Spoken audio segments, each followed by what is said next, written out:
Advocate Satheesh, ഇടതുപക്ഷം ലഹരിപക്ഷമോ എന്ന ചോദ്യം തന്നെ അങ്ങേക്ക് ഇഷ്ടപ്പെട്ടില്ല എന്നറിയാം. പക്ഷേ ചില യാഥാർത്ഥ്യങ്ങൾ നമ്മൾ പറയാതെ കഴിയില്ലല്ലോ. അടൂർ നഗരസഭയിൽ ഉണ്ടായ ഒരു സംഭവം അങ്ങയുടെ ശ്രദ്ധയിലേക്ക് പെടുത്തുകയാണ്.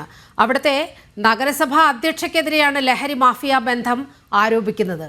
അത് ആരോപിക്കുന്നത് ആരാണ്? CPM-ന്റെ കൗൺസിലർ തന്നെ.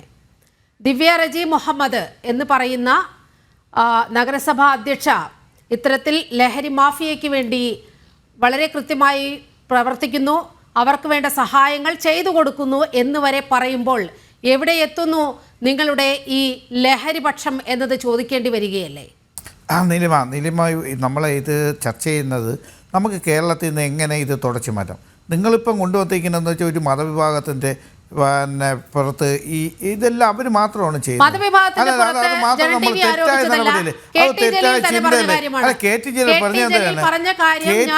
പറഞ്ഞതാണ് അല്ല ഞാൻ KT ജലീൽ പറഞ്ഞതെന്ന് വെച്ചാൽ അങ്ങനെ മതവിഭാഗത്തിലെ ആൾക്കാർ പോകുന്നുണ്ട്, അത് ശ്രദ്ധിക്കണം എന്നാണ് പറയുന്നത്. അതുപോലെ തന്നെ നമ്മൾ ഹിന്ദുത്വമായിരുന്നാലും അത് ക്രിസ്ത്യാനിയായിരുന്നാലും ആര് ചെയ്താലും തെറ്റല്ലേ. നമ്മൾ ആര് ചെയ്താലും നമ്മൾ ലവ് ജിഹാദ നിങ്ങൾ എന്ത് ജിഹാദായാലും നമുക്ക് കേരളത്തിൽ നമുക്ക് ഇത് തുടച്ചു മാറ്റണം. അത് നമ്മൾ ബഹുമാനപ്പെട്ട മുഖ്യമന്ത്രി ബഹുമാനപ്പെട്ട ഏറ്റവും മുൻപന്തിയിൽ നിൽക്കാൻ ബഹുമാനപ്പെട്ട മുഖ്യമന്ത്രി വളരെ കർക്കശ നിലപാടോടുകൂടി ക്യാമ്പസുകളെ സംബന്ധിച്ച് ഏറ്റവും വലിയ പ്രതിബദ്ധത ഇക്കാര്യത്തിൽ പുലർത്തേണ്ട SFI എന്നുള്ള മഹാസംഘടന ആ സംഘടനയുടെ ചെയ്തികൾ എവിടെ എത്തി നിൽക്കുന്നു? നിങ്ങൾ പറഞ്ഞല്ലോ, നേരത്തെ പറഞ്ഞല്ലോ, ഇവിടെ ലഹരി വിമുക്ത ഒരു പ്രതിജ്ഞ എടുത്തിട്ട് വീണ്ടും വന്നിട്ട് യൂണിവേഴ്സിറ്റി കോളേജിൻ്റെ ഫ്രണ്ടിൽ ഡാൻസ് കളിച്ച ഒരു വിദ്വാനെ പറഞ്ഞല്ലോ, ആ വിദ്വാനെ അവിടെ വച്ച് നിർത്തിയോ?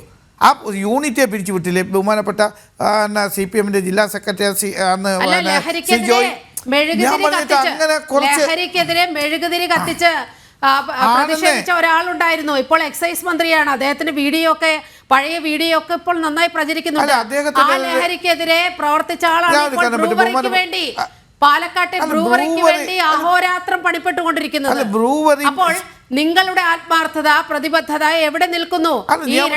ചോദ്യം ചെയ്യപ്പെടേണ്ടേ? ഞാൻ പറഞ്ഞു, സംസ്ഥാനത്തെ എക്സൈസ് മന്ത്രിക്ക് പുതിയ കാര്യങ്ങൾ വരുമ്പോൾ ചെയ്യുന്നത് അദ്ദേഹം ചെയ്ത നിഷ്ഠൂരമായ പ്രവൃത്തികൾക്ക് അദ്ദേഹത്തിന് സപ്പോർട്ട് ചെയ്യേണ്ടി. നിങ്ങൾ എന്താണ് പറയുന്നത്?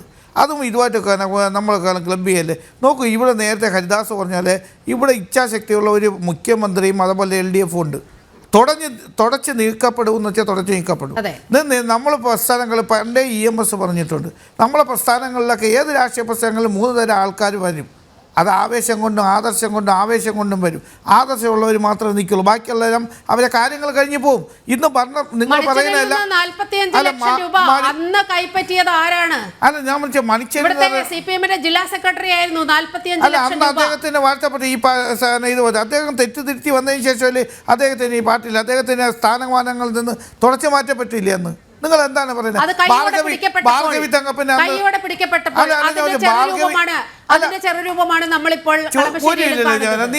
നമ്മൾ സംസാരിക്കും ഒരിക്കലും നമ്മളില്ല.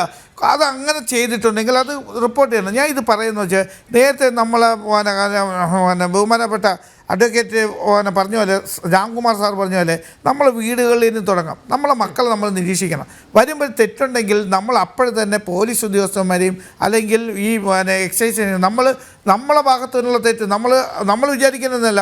നമ്മളെ കുട്ടിയുടെ ഇത് പറഞ്ഞാൽ അദ്ദേഹം നാളെ നേരത്തെ പറഞ്ഞ പോലെ ഒരു പോലീസ് സ്റ്റേഷനിൽ ചെന്നിട്ട് അവിടുത്തെ ഒരു സർട്ടിഫിക്കറ്റ് വാങ്ങിച്ചാലേ കല്യാണം കഴിയുള്ളൂ എന്നുള്ള രീതിയിലേക്ക് വരും. അതുകൊണ്ട് എൻ്റെ മകനെ പൊതുസമൂഹത്തിൽ ഞാൻ കൊച്ചാക്കണ്ട. അതൊരു തെറ്റായ നടപടിയാണ്. അവിടെ നമ്മളെ മാതാപിതാക്കളത് ശ്രദ്ധിക്കണം. അത് നമ്മളെ വിദ്യാലയങ്ങൾ ശ്രദ്ധിക്കണം. വിദ്യാലയങ്ങളിൽ എങ്ങനെയെങ്കിലും ഉണ്ടെങ്കിൽ അവിടുത്തെ ചില സ്കൂളിൽ ഇപ്പോഴും ഉണ്ട്. ഒരു കാര്യം എന്ന് വെച്ചാൽ ഈ സ്കൂളിൻ്റെ റെപ്യൂട്ടേഷൻ പോകുമെന്ന് പറഞ്ഞുകൊണ്ട് അതവർ മറച്ചു വയ്ക്കുന്നുണ്ട്. അപ്പോൾ ഇതൊന്നും തെറ്റായ നടപടിയാണ്. അതിൽ ഇപ്പം നോക്കൂ, പുതിയ ബഹുമാനപ്പെട്ട മുഖ്യമന്ത്രി പറഞ്ഞിട്ടുണ്ട് പോലീസ് എക്സൈസായിട്ട് സംയുക്തമായിട്ട് ഇത് കേസുകൾ എടുക്കാൻ പോവാണ്. ആ കേസുകൾ എടുക്കുമ്പോൾ പണ്ട് കാപ്പ നിയമത്തിൽ അല്ല ഞാൻ പറഞ്ഞിട്ട് അപ്പോൾ ഒരു കാരണവശാലും LDF CPM അതിനൊരു അനുകൂലതയിൽ 1-2 വ്യക്തികളുണ്ടെങ്കിൽ അവരെ മാറ്റി നിർത്തി ഈ പ്രസ്ഥാനം മുന്നോട്ട് പോകുന്നു മാത്രമേ പറയുന്നുള്ളൂ. ഓക്കെ, ശ്രീ അഡ്വക്കേറ്റ് രാംകുമാർ സാറേ, ഇന്ന് ഭാരതത്തിൽ പിടിച്ച മയക്കുമരുന്നിൻ്റെ ഒരു കണക്ക് പുറത്തു വന്നിട്ടുണ്ട്. 163 കോടി രൂപയുടെ മയക്കുമരുന്ന് ഇന്ന് മാത്രം കണ്ടെടുക്കുന്ന ഒരു സാഹചര്യം ഉണ്ടായി. ലഹരി മുക്ത ഭാരതത്തിന് വേണ്ടി ഇവിടെ കേന്ദ്ര സർക്കാർ പ്രതിജ്ഞാബദ്ധമാണ്. ഇന്നും ഭാരതത്തിൻ്റെ ആഭ്യന്തരമന്ത്രി അക്കാര്യം പറയുകയുണ്ടായി. അപ്പോൾ കേരളത്തിന് ഈ ഒരു പ്രതിജ്ഞയിൽ നിന്നും മുഖം തിരിച്ചു നിൽക്കാൻ കഴിയുമോ ഈ ഘട്ടത്തിൽ? വളരെ ഇച്ഛാശക്തിയോടെ ഈ മുദ്രാവാക്യത്തിനൊപ്പം ചുവടുവെക്കേണ്ടവരല്ലേ നമ്മൾ? തീർച്ചയായിട്ടും. സർ, കേൾക്കാമോ? തീർച്ചയായിട്ടും. പക്ഷേ ഇവിടെ നടക്കുന്നത് നിർഭാഗ്യകരമായ കാര്യങ്ങളാണ്.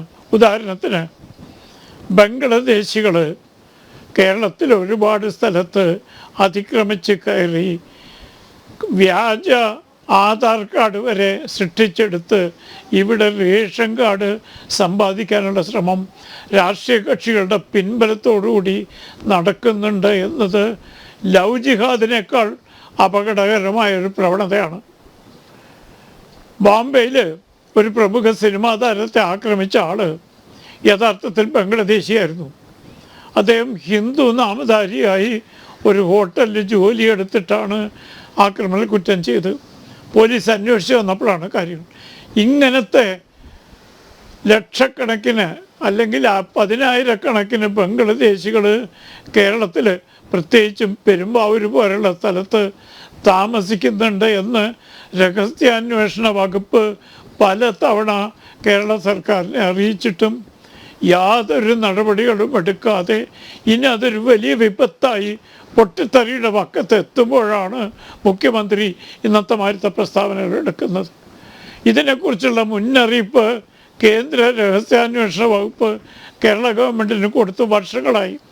ഇവിടെ താമസിക്കുന്ന പലരും ബംഗ്ലാദേശികളാണ്, രാജ്യദ്രോഹികളാണ്, ക്രിമിനൽ പശ്ചാത്തലമുള്ളവരാണ്. അവരിൽ നിന്ന് പലപ്പോഴും ലഹരി പദാർത്ഥങ്ങൾ കണ്ടെടുത്തിട്ടുണ്ട്.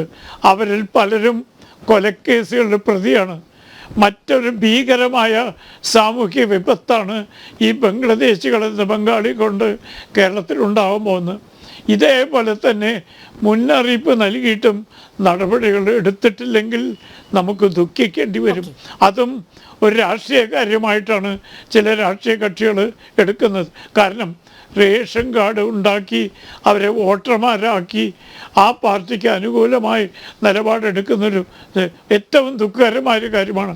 ലഹരി മാഫിയ പോലെ തന്നെ ഈ ബംഗ്ലാദേശി മാഫിയ ഇനി ജനങ്ങളുടെ ശ്രദ്ധ പറ്റിയിട്ടില്ലെങ്കിൽ ഞാൻ സാന്ദർഭികമായി സൂചിപ്പിക്കുകയാണ്, വിഷയത്തിൽ നിന്ന് വ്യതിചലിച്ച് പോവാന്ന് ആരും ആരോപിക്കേണ്ട. ഇതേപോലെ തന്നെ അപകടകരമായൊരു സ്ഥിതിയാണ് അതും.